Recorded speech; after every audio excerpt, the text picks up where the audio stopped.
ముందుగా మా నరేందర్ రెడ్డి సార్ గురించి చెప్పాలి. సార్, ఫిబ్రవరి 20th ఇద్దరికి బ్లాక్ బస్టర్ డెబ్యూ అవ్వబోతుంది. మూవీ చాలా బాగా వచ్చింది. చాలా కాన్ఫిడెంట్గా ఉన్నాం. థ్యాంక్ యూ సార్ నాకు ఈ అవకాశం ఇచ్చినందుకు. ఇంకపోతే సుహాస్తో నేను లాస్ట్ 7 yearsగా ట్రావెల్ చేస్తున్నాను. మోర్ ఆఫ్ హీరో డైరెక్టర్ కంటే కూడా ఫ్రెండ్స్గానే సెట్లో ఉండేవాళ్ళం. సీన్స్ ఏదైనా చెప్పినా సరే తన ఆన్ స్పాట్ తనే చాలా ఫ్రీడమ్ తీసుకుని చాలా ఇంప్రూవైజ్ చేసి యాక్ట్ చేశాడు. చాలా థ్యాంక్స్ సుహాస్. ఇంతకు మించి తర్వాత మాట్లాడతా.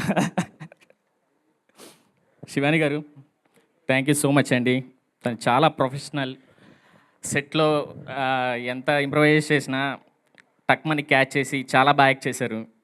Thank you so much. Apart from cinemas, Shivani గారిని నేను ఫుడ్ గురించి ఎక్కువ మాట్లాడుకునే వాళ్ళం. సుదర్శన్ బ్రో నాకు ఈ సినిమాతోనే పరిచయం. ఎంత క్లోజ్ అయిపోయారంటే ఎప్పుడన్నా ఫ్రీగా ఉండేటప్పుడు సుదర్శన్ బ్రో కాల్ చేసినా, నేను కాల్ చేసినా మినిమం 1 hour మాట్లాడుకునే వాళ్ళం లవర్స్ లాగా. Thank you so much bro. మీరు ఈ ప్రాజెక్ట్కి ఎంత ప్లేస్ అయ్యారో నాకు తెలుసు. Thank you so much. Sir, Vamshi sir, thank you sir మా ప్రాజెక్ట్ని తీసుకుని.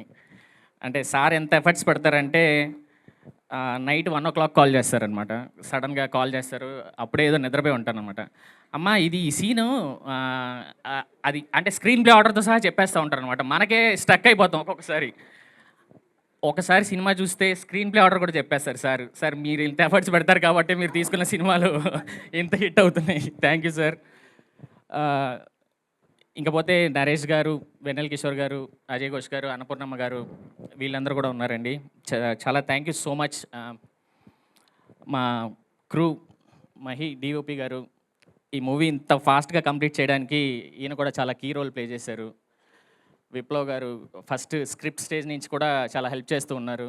రీసెంట్గా ఒక యాప్ ఓపెన్ చేశారు, దాని గురించి తర్వాత మాట్లాడదాం. మా production designer Ram Kumar sir, అదేంటో సార్ పక్కన ఉంటే ఎప్పుడు నవ్వుతూనే ఉంటారు, మమ్మల్ని నవ్విస్తూనే ఉంటారు. Sir thank you sir. మా మ్యూజిక్ డైరెక్టర్ వివేక్ సాగర్ గారు, ఆయన బేసిక్గా ఇలాంటి ఈవెంట్స్కి రారు. Sir thank you so much. మీరు ఎంత ఎఫర్ట్స్ పడుతున్నారో నాకు తెలుసు. Thank you sir. ఇంకపోతే మా కాస్ట్యూమ్ డిజైనర్ భరత్ గారు, మా dialogue writer my friend Mithun, thank you so much. ఈ ప్రాజెక్ట్ని టేకప్ చేయడానికి ముఖ్యంగా హెల్ప్ చేసింది Prashanth thank you so much. ఇంకా మా డైరెక్షన్ డిపార్ట్మెంట్కి థ్యాంక్ యూ. ఇంకా అంతే, థ్యాంక్ యూ. ఏమైనా ఉంటే రిమైనింగ్ ఈవెంట్లో మాట్లాడతాను. శ్రవంతి గారు, సారీ అండి, రియల్లీ సారీ. శ్రవంతి గారు పాపం ఈ సినిమా తర్వాత యాంకర్ శ్రవంతి నుంచి యాక్టర్ శ్రవంతిగా మారాలని కోరుకుంటున్నానండి. పాపం మా సినిమా కోసం చాలా ఈవెంట్స్ సాక్రిఫైస్ చేశారు. దాంట్లో చాలా పెద్ద స్టార్ హీరో ఈవెంట్ కూడా ఉండింది. మీకు నెక్స్ట్ ఖచ్చితంగా వస్తుంది. థ్యాంక్ యూ సో మచ్ అండి. మర్చిపోయినందుకు sorry. Thank you so much అండి. Thank you. గోపి గారు, ఇప్పుడు మీరు కలర్ ఫోటోకి అసోసియేట్గా వర్క్ చేశారు అండ్ ఫైనల్గా హే భగవాన్తో డైరెక్టర్గా వస్తున్నారు. సూపర్గా ఉంది జర్నీ. బట్ ఒకవేళ గోపి గారు డైరెక్టర్ అవ్వకపోయి ఉంటే ఏం బిజినెస్ చేసేవారు? మీ ఫ్యామిలీ బిజినెస్ ఏమైనా ఉందా? ఏదైనా సినిమా బిజినెస్ అంటే వంశీ గారు లాగా